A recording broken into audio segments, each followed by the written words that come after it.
마니TV입니다. 안녕하세요. 봄비가 촉촉히 내리고 있습니다. 요 비가 내리면 또 추워지겠죠. 오늘은 비도 오고 집에 콕 박혀 있자니 시골에 집 구하러 오는 이런 얘기도 좀 드리고 싶다 해서 영상을 켰습니다.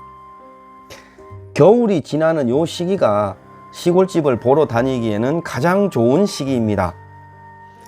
빈집이 겨울을 났을 때 보일러가 터졌을 수도 있고요. 또 집 뒤안쪽으로의 어떤 담이 무너졌을 수도 있고, 마당에 수도가 깨졌을 수도 있고, 모든 것을 꼼꼼히 체크해 볼 수 있는 시기입니다. 사실 여름에는 집 보러 다녔을 때 풀이 우거지기 때문에 빈집의 그 온전한 집 모습을 볼 수가 없어요. 그리고 보일러 시설이 잘 작동이 되는지도 사실 체크하기가 좀 어렵고, 그래서 시골에 빈집을 보러 다닐 때는 지금 시기가 딱 좋다. 꽃피는 봄날에 시골집 알아보러 임장길 가시는 분들 많으시죠? 꼼꼼히 잘 체크해 보실 거를 말씀드리겠습니다. 일단 시골집을 보러 가실 때 가장 먼저 보시는 게 뭔가요? 많은 분들이 우사가 옆에 있느냐, 또 철탑, 그러니까 송전탑이 지나가느냐, 이거 많이 보시죠. 그리고 집이 남향이냐, 이런 거 보십니다. 또 마당까지 차가 들어갈 수 있느냐, 이런 것도 꼼꼼히 보셔야 되겠죠. 집 전체적인 크기는 보면 너무 크지 않는 집이 좋습니다. 집이 너무 크면은요, 난방비가 무시 못합니다. 제 아는 지인분들 중에 집을 정말 잘 짓고 궁궐 같은 집을 지었는데, 겨울에 가보니까 거실에 앉아서 전기장판 켜고 이불 덮고 테레비를 보고 계시는데요. 집이 크다 보니 난방비가 감당이 안 돼서 아주 최소한의 난방을 하고 있는 모습을 봤습니다. 시골집이라는 게 너무 클 필요는 없다고 봐요. 그리고 마당도 좀 있어야 되긴 하겠죠. 그리고 텃밭도 사실 너무 클 필요는 없습니다. 혼자 삽들고 밭에 농사 지을 수 있는 사이즈가 좋고요. 50평, 100평, 이게 100평 정도만 넘어가도 기계를 들여야 되거든요. 그 기계도 누가 공짜로 와서 해주는 게 아니니까 기계를 들일 정도면은 그때부터는 텃밭이 아니고 농사입니다. 농사. 그래서 텃밭도 너무 크지 않는 게 좋겠습니다. 자기만의 생각하는 시골에 집이 있죠. 많은 분들이 내가 시골 가서 살 때는 우리 시골집은 2층에 다락방이 있어야 되고, 넓은 잔디마당이 있어야 되고, 강아지가 뛰어놀아야 되고, 좀 조그만하게 연못도 있으면 좋겠고, 또 도시에서 오는 친구들이 왔을 때 먹고 놀 바베큐장도 있으면 좋겠다, 이런 생각들을 많이 하시죠. 그거 다 필요 없습니다. 살아보다 보면 남들이 나를 어떻게 볼까, 아니면 남들이 보여지는 면, 여기에 너무 중점을 두면 그 남들, 친구들, 이런 분들이 찾아오지 않는 시기, 그때부터는 오롯이 내가 살아가는 공간에 집중이 돼야 되는데요.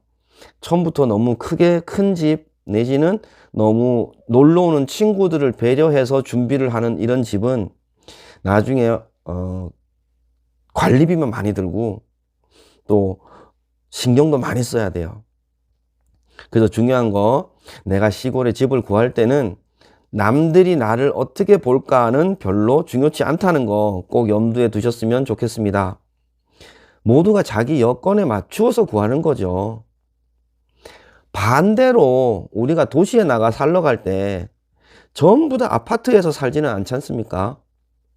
돈이 많은 사람은 뭐 아파트에서도 살고, 또 없는 사람은 빌라에서도 살고, 고시원에서도 살고 그렇습니다. 자기 여건에 맞추어서 도시 생활을 시작하듯이 시골 생활도 내 여건에 맞추어서 시작하라는 말씀을 드리고 싶습니다. 그렇게 해서 어느 정도 살아보고 그 동네가 정말 마음에 든다, 괜찮다 싶으면 땅도 사고 집도 짓고 하시라는 거죠. 그래서 처음에 시작은 임대집으로 시작하는 게 좋다, 이런 말씀을 드리고 싶고요. 정 임대집을 구해서 뭐 수리하는 게 좀 마음에 들지 않는다면 땅을 사고 집을 사실 때 그래도 처음 가서 계약하지 말고 꼼꼼히 잘 챙겨보고 계약을 하시기를 당부드립니다. 병원은 가까이 있는지, 또 배달 음식은 되는지, 관공서는 가까이 있는지, 이런 거 따져보고 싶겠지만 그러려면 읍내에 나가야 되겠죠.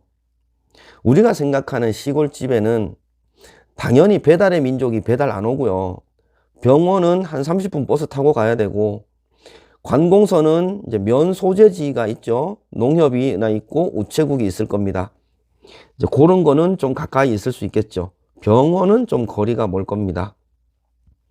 그래서 시골집을 구할 때 너무 외진 곳에를 구하면 이런 생활권이 불편해서라도 빨리 포기하고 가시는 그런 분들이 생겨납니다. 가급적이면 너무 외딴 집 말고요.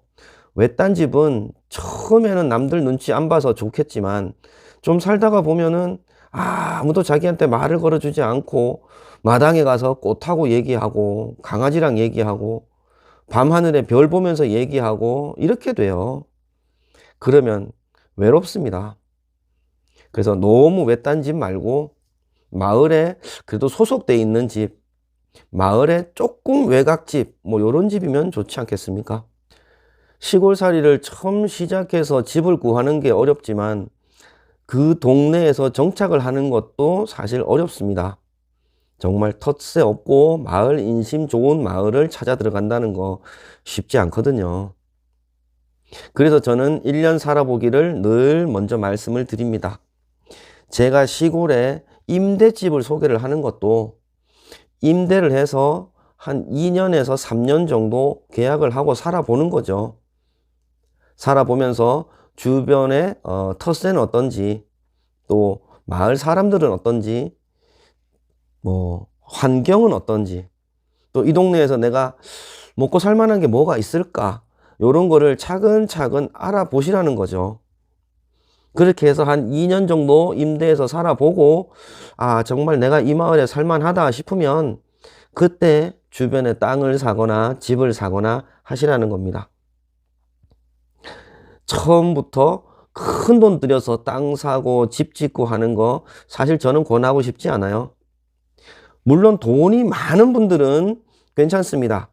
땅 사고 집 지어도 뭐 누가 뭐라고 하겠습니까?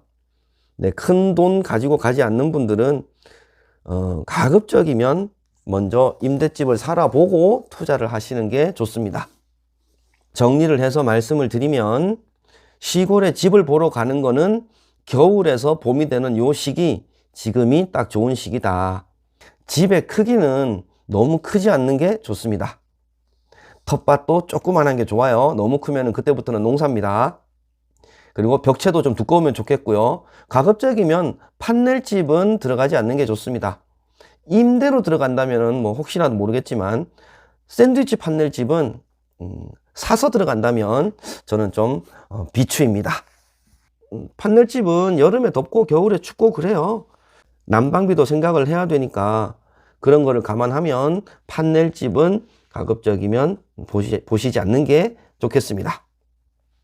그리고 임대집을 먼저 알아보셔서 한 2년 정도 임대해서 살아보시고 그 마을이 정말 내가 살만한 동네다 싶으면 땅 사고 집 짓고 하시라는 거죠.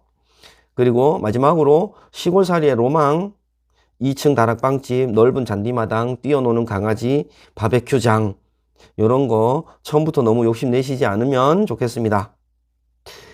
친구들이 뭐 한번 놀러 갈게 어디 사는지 궁금하다 해서 보여주기식 시골집 정리하는 거 그거 별로 비추해요. 한 2년 정도 내가 준비한 뒤에 괜찮은 땅 사고 괜찮은 집 짓고 그때쯤에 놀러 오라고 해도 되지 않겠습니까? 안전한 정착을 위해서는 조금의 준비 기간이 꼭 필요합니다.